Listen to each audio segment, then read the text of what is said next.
The Life and Adventures of Robinson Crusoe, by Daniel Defoe. Chapter 19. Return to England. Having done all this, I left them the next day, and went on board the ship.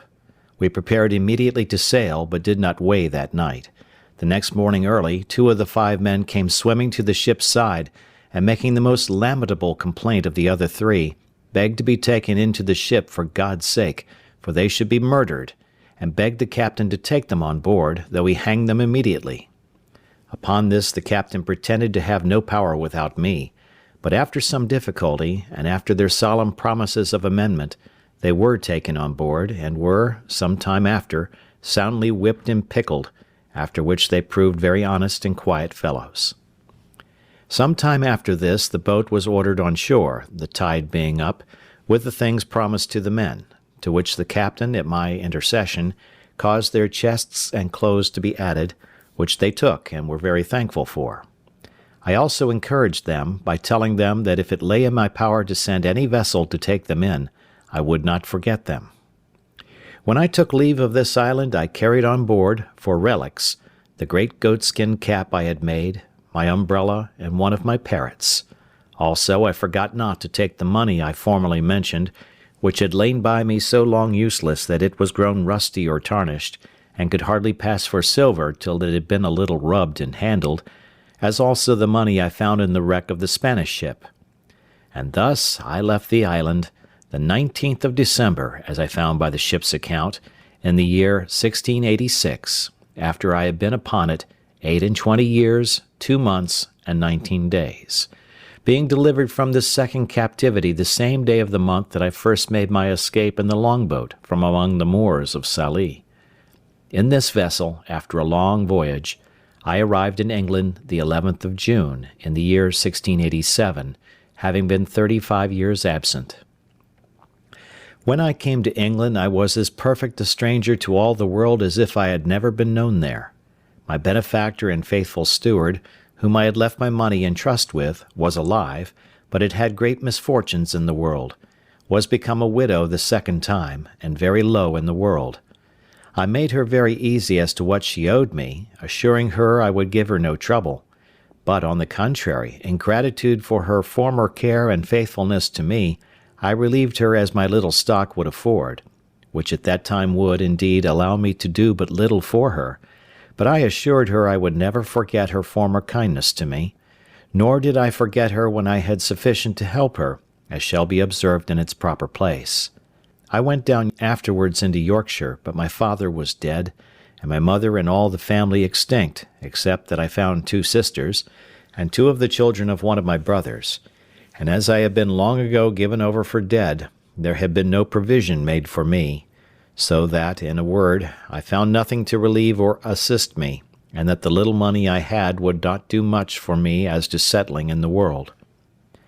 I met with one piece of gratitude indeed, which I did not expect, and this was, that the master of the ship, whom I had so happily delivered, and by the same means saved the ship and cargo, having given a very handsome account to the owners of the manner how I had saved the lives of the men and the ship, they invited me to meet them and some other merchants concerned, and altogether made me a very handsome compliment upon the subject, and a present of almost £200 sterling. But after making several reflections upon the circumstances of my life, and how little way this would go towards settling me in the world, I resolved to go to Lisbon, and see if I might not come at some information of the state of my plantation in the Brazils,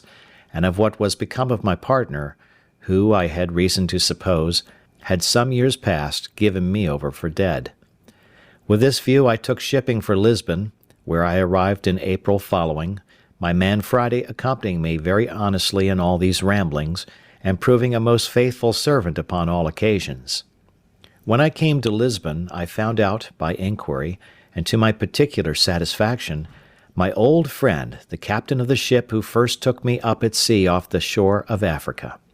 He was now grown old, and had left off going to sea, having put his son, who was far from a young man, into his ship, and who still used the Brazil trade. The old man did not know me, and indeed I hardly knew him, But I soon brought him to my remembrance, and as soon brought myself to his remembrance when I told him who I was. After some passionate expressions of the old acquaintance between us, I inquired, you may be sure, after my plantation and my partner.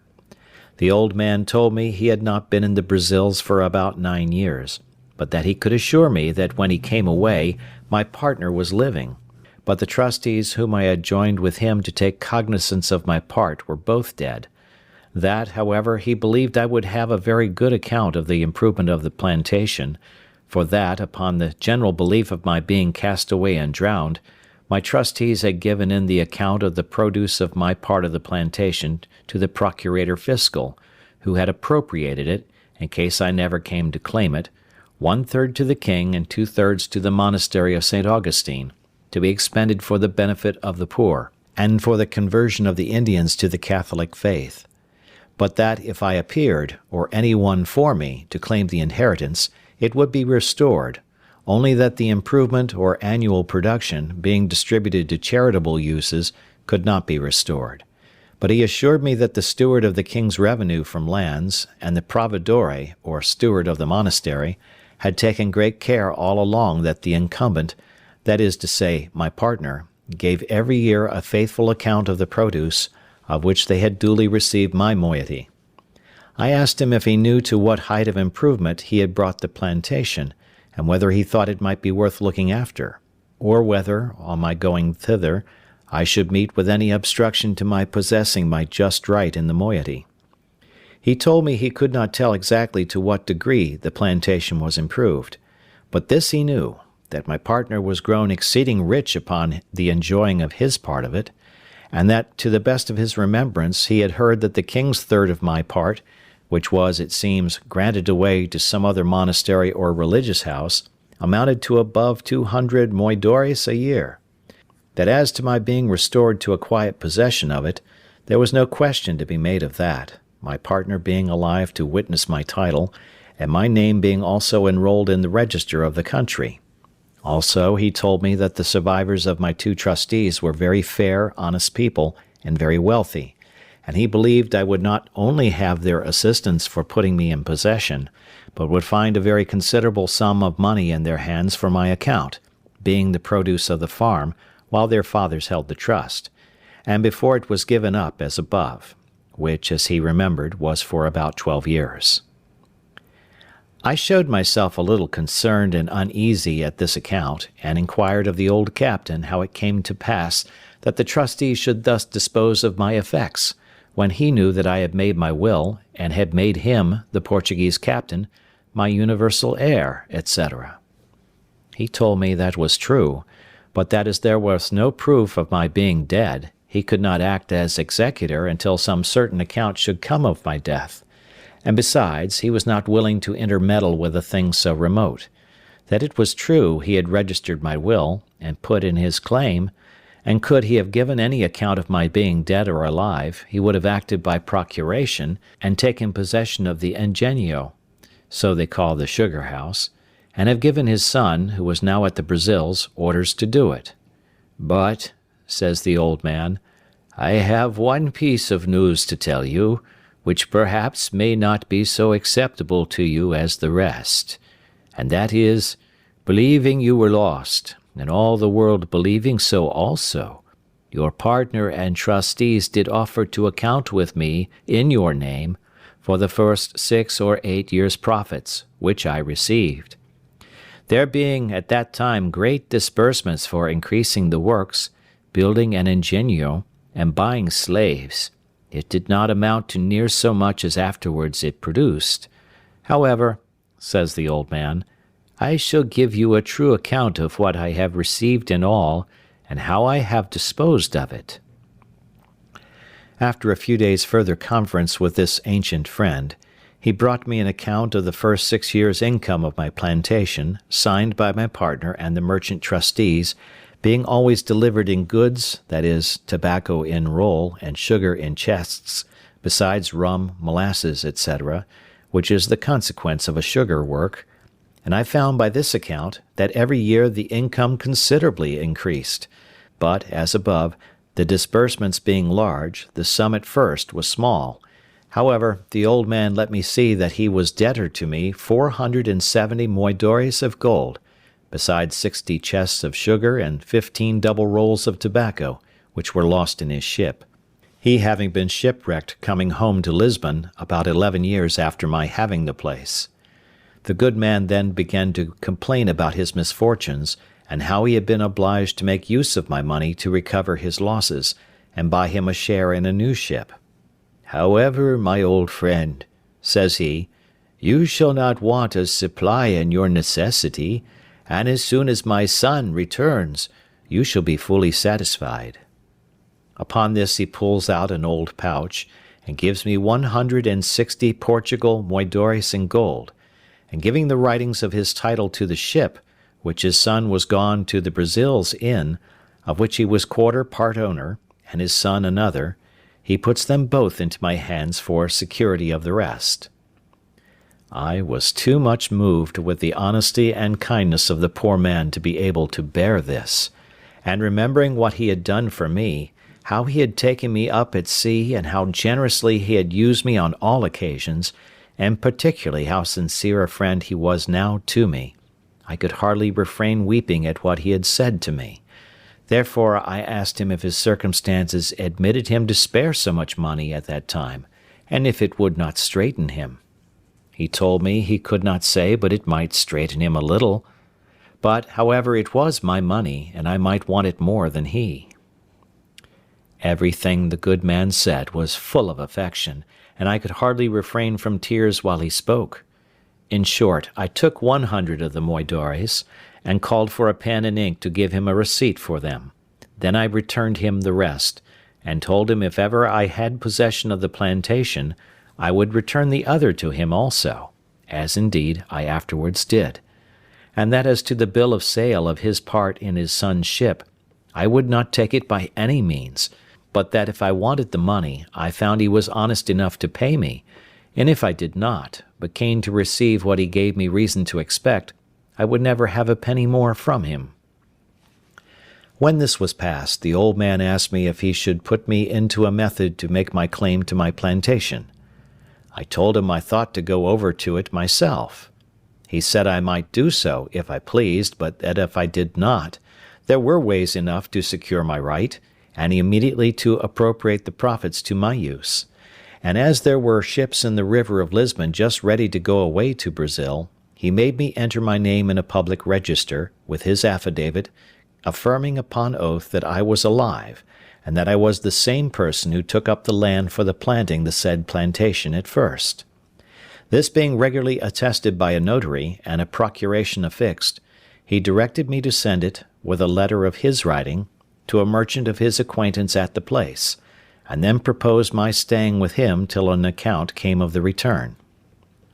Never was anything more honorable than the proceedings upon this procuration, for in less than 7 months I received a large packet from the survivors of my trustees, the merchants, for whose account I went to sea, in which were the following particular letters and papers enclosed. First, there was the account current of the produce of my farm or plantation, from the year when their fathers had balanced with my old Portugal captain, being for 6 years. The balance appeared to be 1,174 moidores in my favor. Secondly, there was the account of 4 years more, while they kept the effects in their hands, before the government claimed the administration, as being the effects of a person not to be found, which they called civil death,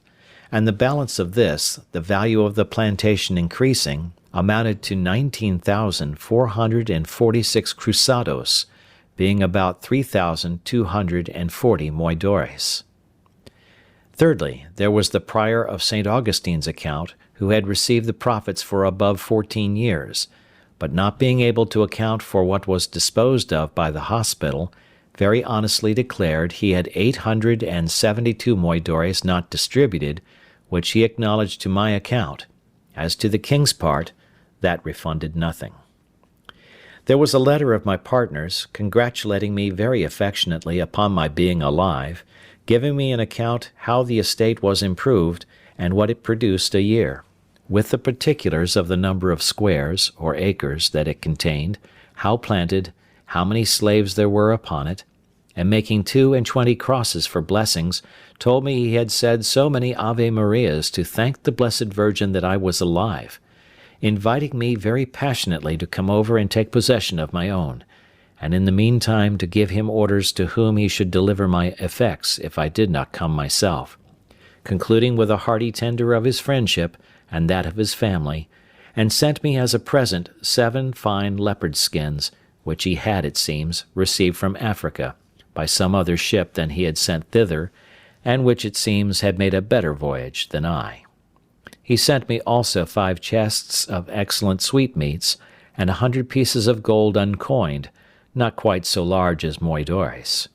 By the same fleet my 2 merchant trustees shipped me 1,200 chests of sugar, 800 rolls of tobacco, and the rest of the whole account in gold. I might well say now, indeed, that the latter end of Job was better than the beginning. It is impossible to express the flutterings of my very heart when I found all my wealth about me, for as the Brazil ships come all in fleets, the same ships which brought my letters brought my goods, and the effects were safe in the river before the letters came to my hand. In a word, I turned pale and grew sick, and, had not the old man run and fetched me a cordial, I believe the sudden surprise of joy had overset nature, and I had died upon the spot. Nay, after that, I continued very ill, and was so some hours, till a physician being sent for, and something of the real cause of my illness being known, he ordered me to be let blood, after which I had relief, and grew well. But I verily believe, if I had not been eased by a vent given in that manner to the spirits, I should have died. I was now master, all on a sudden, of about £5,000 sterling in money, and had an estate, as I might well call it, in the Brazils, of above £1,000 a year, as sure as an estate of lands in England, and, in a word, I was in a condition which I scarce knew how to understand, or how to compose myself for the enjoyment of it.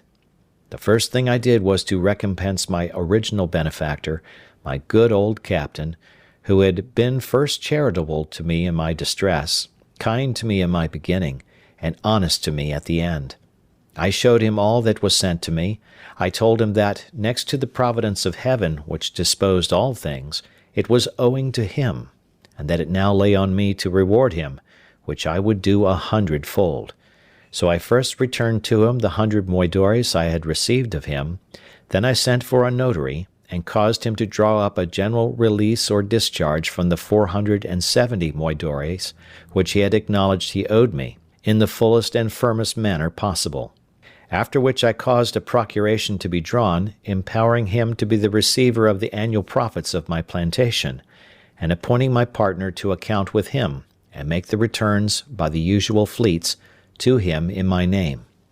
and by a clause in the end made a grant of 100 moidores a year to him during his life, out of the effects, and 50 moidores a year to his son after him, for his life, and thus I requited my old man. I had now to consider which way to steer my course next, and what to do with the estate that Providence had thus put into my hands. And indeed, I had more care upon my head now than I had in my state of life in the island, where I wanted nothing but what I had, and had nothing but what I wanted. Whereas I had now a great charge upon me, and my business was how to secure it. I had not a cave now to hide my money in, or a place where it might lie without lock or key till it grew mouldy and tarnished before anybody would meddle with it. On the contrary, I knew not where to put it, or whom to trust with it. My old patron, the captain, indeed, was honest, and that was the only refuge I had. In the next place, my interest in the Brazils seemed to summon me thither, but now I could not tell how to think of going thither till I had settled my affairs, and left my effects in some safe hands behind me. At first I thought of my old friend the widow, who I knew was honest, and would be just to me, but then she was in years, and but poor, and for aught I knew, might be in debt, so that, in a word, I had no way but to go back to England myself and take my effects with me. It was some months, however, before I resolved upon this,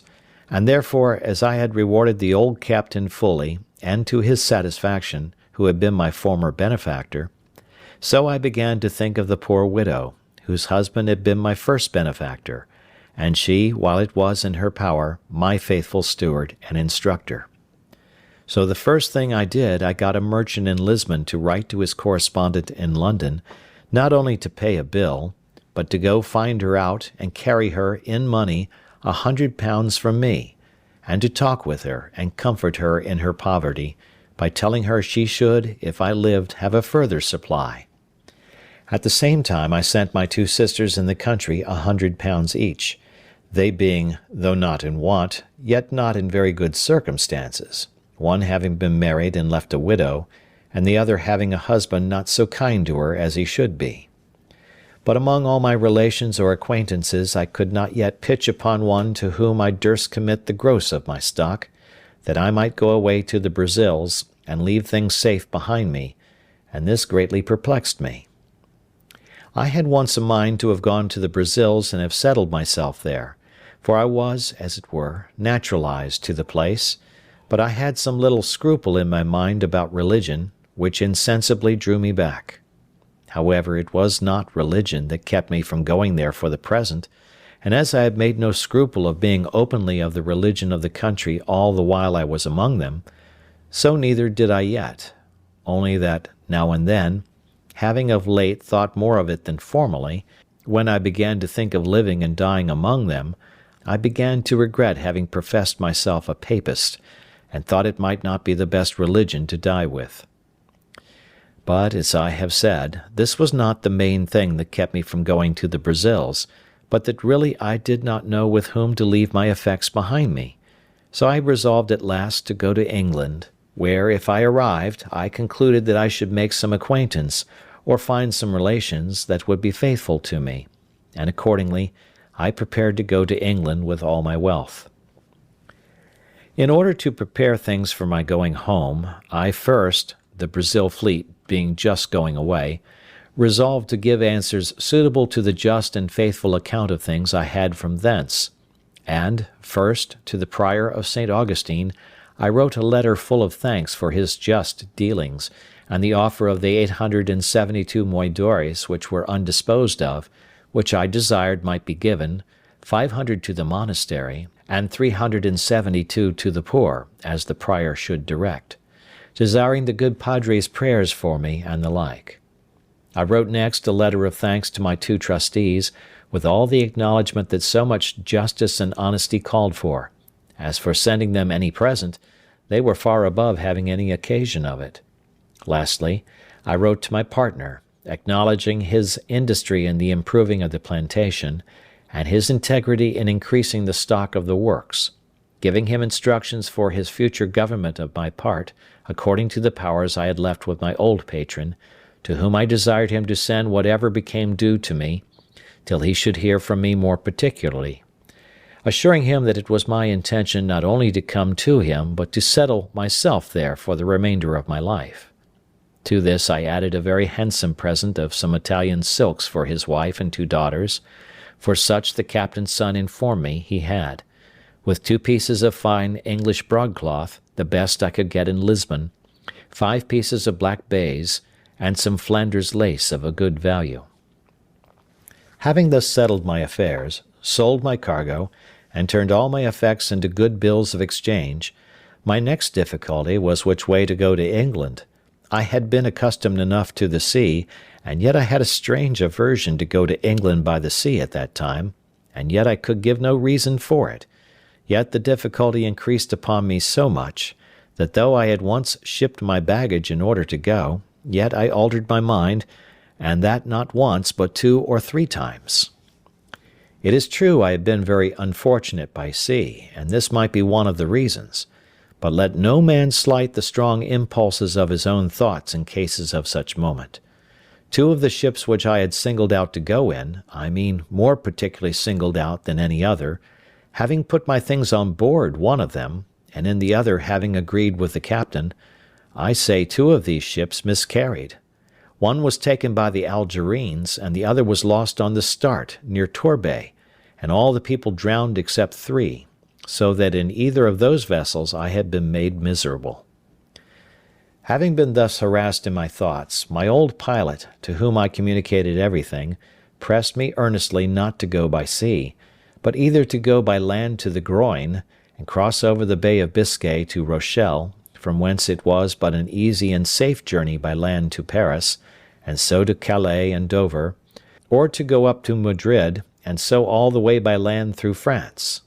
In a word, I was so prepossessed against my going by sea at all, except from Calais to Dover,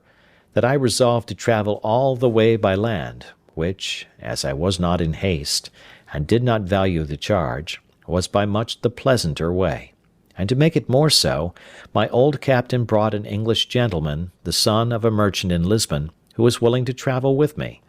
after which we picked up 2 more English merchants also, and 2 young Portuguese gentlemen, the last going to Paris only, so that in all there were 6 of us and 5 servants, the 2 merchants and the 2 Portuguese contenting themselves with 1 servant between 2, to save the charge. And as for me, I got an English sailor to travel with me as a servant, besides my man Friday, who was too much a stranger to be capable of supplying the place of a servant on the road. In this manner I set out from Lisbon, and our company being very well mounted and armed, we made a little troop, whereof they did me the honour to call me captain, as well because I was the oldest man as because I had 2 servants, and indeed was the origin of the whole journey. As I have troubled you with none of my sea journals, so I shall trouble you now with none of my land journals, but some adventures that happened to us in this tedious and difficult journey I must not omit. When we came to Madrid, we, being all of us strangers to Spain, were willing to stay some time to see the court of Spain, and what was worth observing. But it being the latter part of the summer, we hastened away, and set out from Madrid about the middle of October, but when we came to the edge of Navarre, we were alarmed, at several towns on the way, with an account that so much snow was falling on the French side of the mountains, that several travellers were obliged to come back to Pamplona, after having attempted at an extreme hazard to pass on. When we came to Pamplona itself, we found it so indeed, and to me, that had been always used to a hot climate, and to countries where I could scarce bear any clothes on, the cold was insufferable. Nor indeed was it more painful than surprising to come but 10 days before out of old Castile, where the weather was not only warm but very hot, and immediately to feel a wind from the Pyrenean mountains so very keen, so severely cold, as to be intolerable and to endanger benumbing and perishing of our fingers and toes. Poor Friday was really frightened when he saw the mountains all covered with snow, and felt cold weather, which he had never seen or felt before in his life. To mend the matter, when we came to Pamplona it continued snowing with so much violence and so long, that the people said winter was come before its time, and the roads, which were difficult before, were now quite impassable. For, in a word, the snow lay in some places too thick for us to travel, and being not hard frozen, as is the case in the northern countries, there was no going without being in danger of being buried alive every step. We stayed no less than 20 days at Pamplona, when, seeing the winter coming on, and no likelihood of its being better, for it was the severest winter all over Europe that had been known in the memory of man, I proposed that we should go away to Fontarabia, and there take shipping for Bordeaux, which was a very little voyage. But while I was considering this, there came in 4 French gentlemen, who, having been stopped on the French side of the passes, as we were on the Spanish, had found out a guide, who, traversing the country near the head of Languedoc, had brought them over the mountains by such ways that they were not much incommoded with the snow. For where they met with snow in any quantity, they said it was frozen hard enough to bear them and their horses. We sent for this guide, who told us he would undertake to carry us the same way, with no hazard from the snow, provided we were armed sufficiently to protect ourselves from wild beasts, for, he said, in these great snows it was frequent for some wolves to show themselves at the foot of the mountains, being made ravenous for want of food, the ground being covered with snow, We told him we were well enough prepared for such creatures as they were, if he would insure us from a kind of two-legged wolves, which we were told we were in most danger from, especially on the French side of the mountains.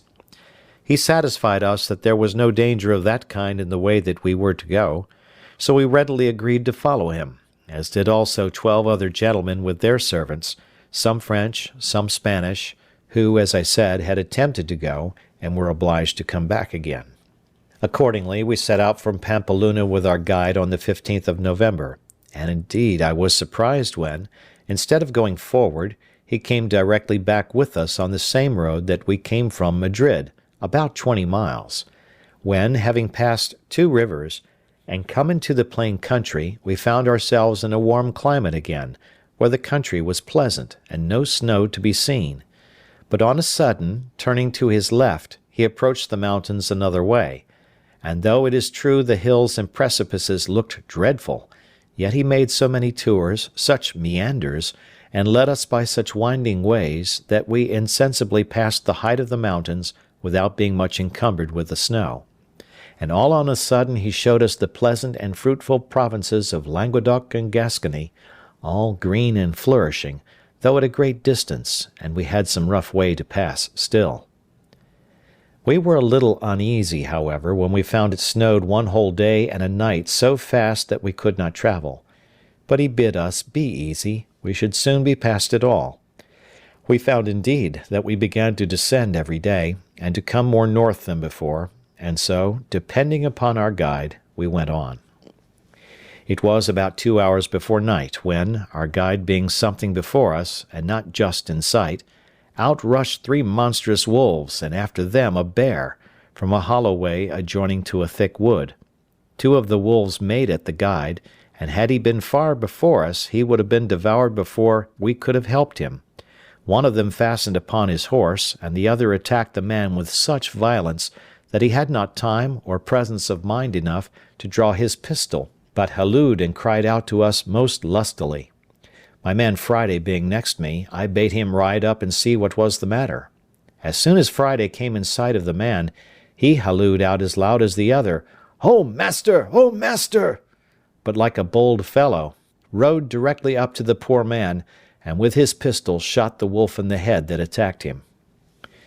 It was happy for the poor man that it was my man Friday, for having been used to such creatures in his country, he had no fear upon him, but went close up to him and shot him, whereas any other of us would have fired at a farther distance, and have perhaps either missed the wolf or endangered shooting the man. But it was enough to have terrified a bolder man than I, and indeed it alarmed all our company when, with the noise of Friday's pistol, we heard on both sides the most dismal howling of wolves, and the noise, redoubled by the echo of the mountains, appeared to us as if there had been a prodigious number of them. And perhaps there was not such a few as that we had no cause of apprehension. However, as Friday had killed this wolf, the other that had fastened upon the horse left him immediately and fled, without doing him any damage, having happily fastened upon his head, where the bosses of the bridle had stuck in his teeth. But the man was most hurt, for the raging creature had bit him twice, once in the arm, and the other time a little above his knee, and though he had made some defence, he was just tumbling down by the disorder of his horse, when Friday came up and shot the wolf. It is easy to suppose that at the noise of Friday's pistol we all mended our pace, and rode up as fast as the way, which was very difficult, would give us leave to see what was the matter. As soon as we came clear of the trees, which blinded us before, we saw clearly what had been the case, and how Friday had disengaged the poor guide, though we did not presently discern what kind of creature it was he had killed. End of chapter 19.